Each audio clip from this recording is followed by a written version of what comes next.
South Africa's biggest mobile operator, Vodacom's revenue rose by 4.5%, while net profit lifted to 17.7 billion rands, 6% more than the pre-pandemic levels. The group said South Africa's service revenue grew to 58.5 billion rand, supported by continued demand for connectivity, incremental wholesale revenue, and growth in new services. New services such as financial and digital services were up also 8.5%, contributing 8.4 billion rand or 14.4% of service revenue for the company.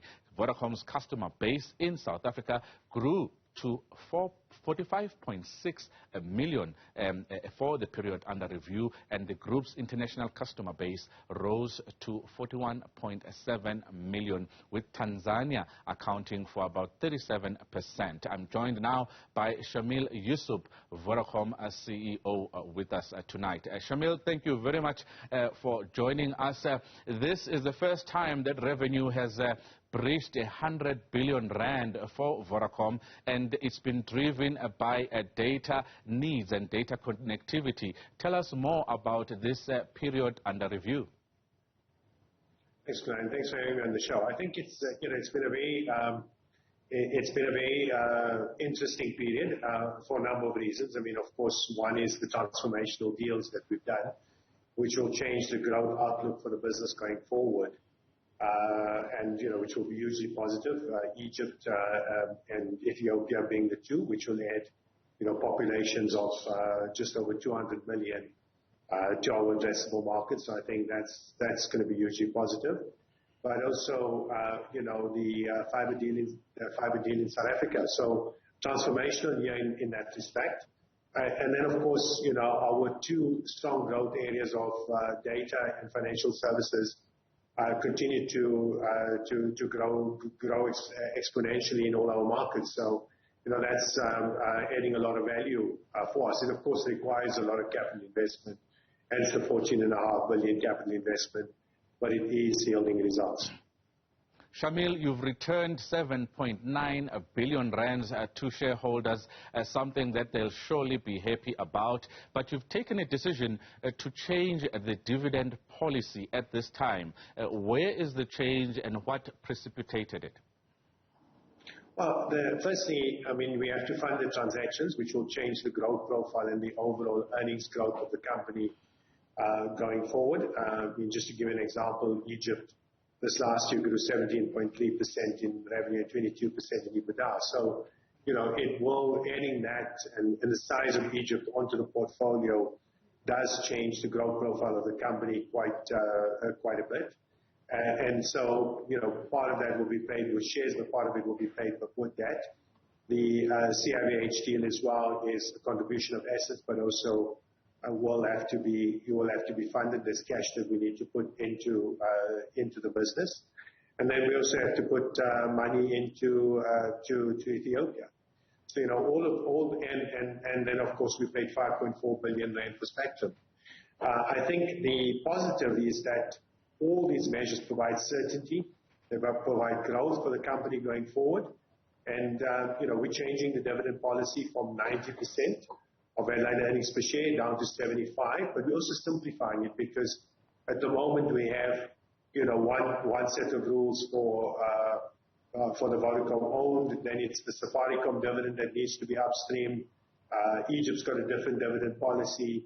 So what this means is also easier for investors to understand, and they'll very quickly get into a situation where it's accretive for them going forward, even at the 75% level.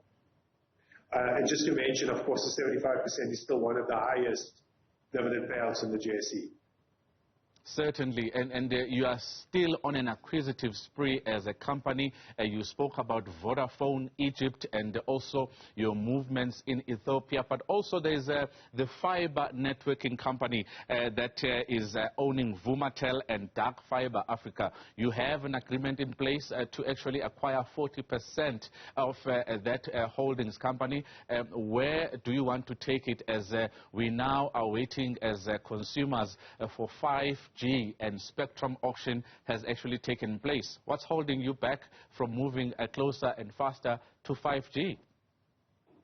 Well, I think it's twofold, right? 5G, firstly, we haven't got the spectrum yet. So, you know, in the coming months, we'll have it. That's the first part.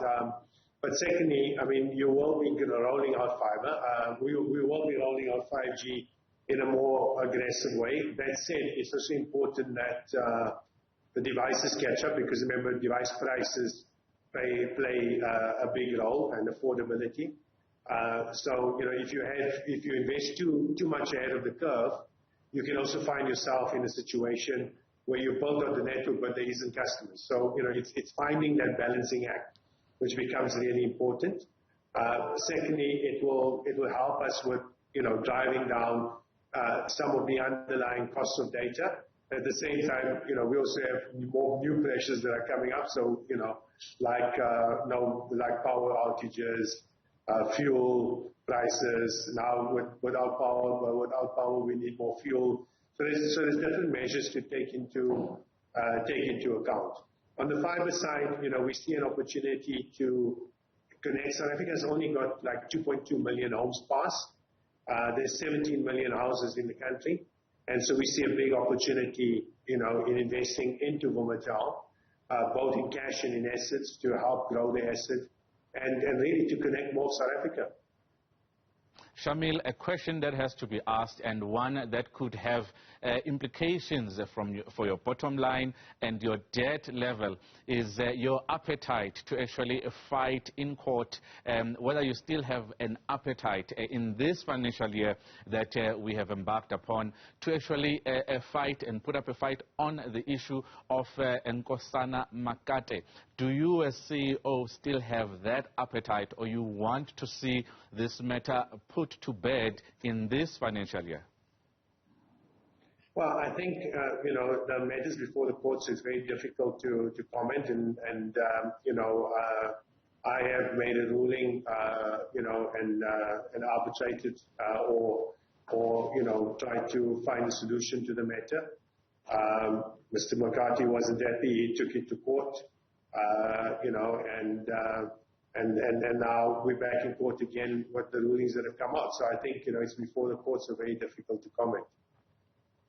Shameel Joosub is the group as Chief Executive Officer at Vodacom, and he talks to me there about their stellar year where the company breached the 100 billion rand mark when it comes to revenue, obviously driven by demand when it comes to data connectivity. Thank you very much, Shameel Joosub, for your time.